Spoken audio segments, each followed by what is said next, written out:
छोटू की उड़ान बहुत समय पहले की बात है। एक छोटा सा गांव था जिसका नाम था नीलपुर। यह गांव अपनी नीली झीलों और सुंदर घाटियों के लिए मशहूर था, लेकिन यहाँ के लोग बहुत साधारण जीवन जीते थे। गांव के अधिकतर लोग खेती करते थे या फिर पास के शहर में छोटे मोटे काम। इस गांव में एक बहुत ही गरीब परिवार रहता था, जिनका एक ही बेटा था, छोटू। उसका असली नाम शायद राहुल या रघुवीर होगा, पर पूरे गांव में वह सिर्फ छोटू के नाम से जाना जाता था। छोटू का कद थोड़ा छोटा था, चेहरे पर मासूमियत और आंखों में एक अलग ही चमक। लेकिन उसकी सबसे बड़ी खासियत थी उसका सपना। छोटू का सपना था उड़ना। वो कहता, मैं एक दिन आकाश में उड़ूंगा, बादलों के पार जाऊंगा और ऊपर से अपने गांव को देखूंगा। गांव के बड़े लोग हंसते, बच्चे मजाक उड़ाते, पर छोटू हमेशा मुस्कुराकर कहता, एक दिन देखना, मैं जरूर उड़ूंगा। छोटू के पास उड़ान के लिए न तो कोई साधन था, न ही पैसा, लेकिन उसके पास था एक पुराना रेडियो, जिससे वह रोज शाम को उन कहानियों को सुनता था जिनमें लोग अपनी मेहनत से आसमान छू लेते थे। वह एक पुरानी किताब भी बार बार पढ़ता था, जिसमें वैज्ञानिकों, पायलटों और अंतरिक्ष यात्रियों की कहानियां थीं। छोटू ने धीरे धीरे पुरानी चीजों से छोटे छोटे मॉडल बनाना शुरू किया। कभी लकड़ी के टुकड़ों से विंग्स, कभी साइकिल के पुराने टायर से रोटर।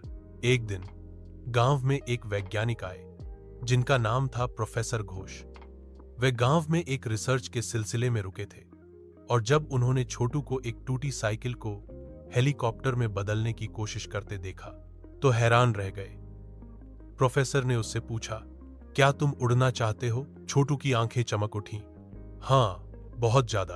प्रोफेसर घोष ने उसे एक शर्त दी, अगर तुम अगले 6 महीने में अपनी गणित और विज्ञान की किताबें बिना किसी की मदद के समझ लोगे, तो मैं तुम्हें शहर ले जाकर असली उड़ान दिखाऊंगा। छोटू ने वो शर्त मान ली। उसके पास न तो लैंप था, न मोबाइल, न इंटरनेट, पर जिद और मेहनत थी। वो दिन भर खेतों में काम करता और रात को मिट्टी के दिए की रोशनी में किताबें पढ़ता। 6 महीने बाद जब प्रोफेसर गांव लौटे, तो छोटू ने उन्हें अपने बनाए नोट्स, अपने बनाए छोटे छोटे विज्ञान प्रयोग और एक खास मॉडल दिखाया, जिसमें उसने पंखों को हवा के दबाव से ऊपर उठने की तकनीक समझाई थी। प्रोफेसर भावुक हो उठे। उन्होंने छोटू को अपने साथ शहर ले जाने का वादा पूरा किया। शहर में छोटू पहली बार ट्रेन से गया।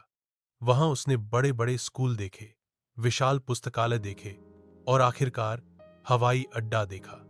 जब वह पहली बार हवाई जहाज में बैठा, तो उसकी आंखों में आंसू थे।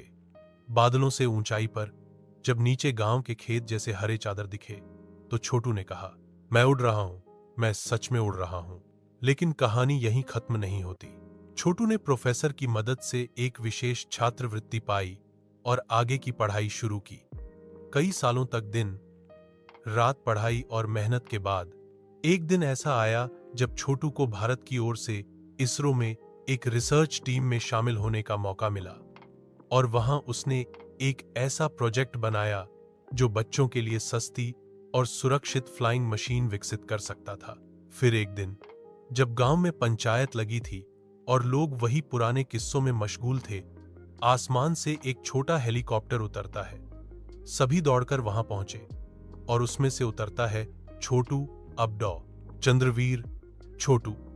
उसके पास गांव के हर बच्चे के लिए एक बैग था, जिसमें विज्ञान की किताबें, उड़ने वाले खिलौने और एक छोटा संदेश, हर सपना उड़ सकता है अगर आप मेहनत से उसे थामे रखें। उस दिन से छोटू सिर्फ अपने गांव का ही नहीं, बल्कि देश भर के बच्चों का प्रेरणा स्रोत बन गया। उसने गांव में एक उड़ान प्रशिक्षण केंद्र बनवाया, जहां बच्चे सिर्फ पढ़ते ही नहीं, बल्कि उड़ते भी थे, सपनों में और असल जिंदगी में। सीख, अगर आपका सपना सच्चा है और मेहनत ईमानदार, तो दुनिया की कोई भी ताकत आपको रोक नहीं सकती। हालात चाहे जैसे हों, संसाधन कम हों, लेकिन अगर आपका इरादा मजबूत हो, तो आप जमीन से आसमान तक की उड़ान खुद बना सकते हैं।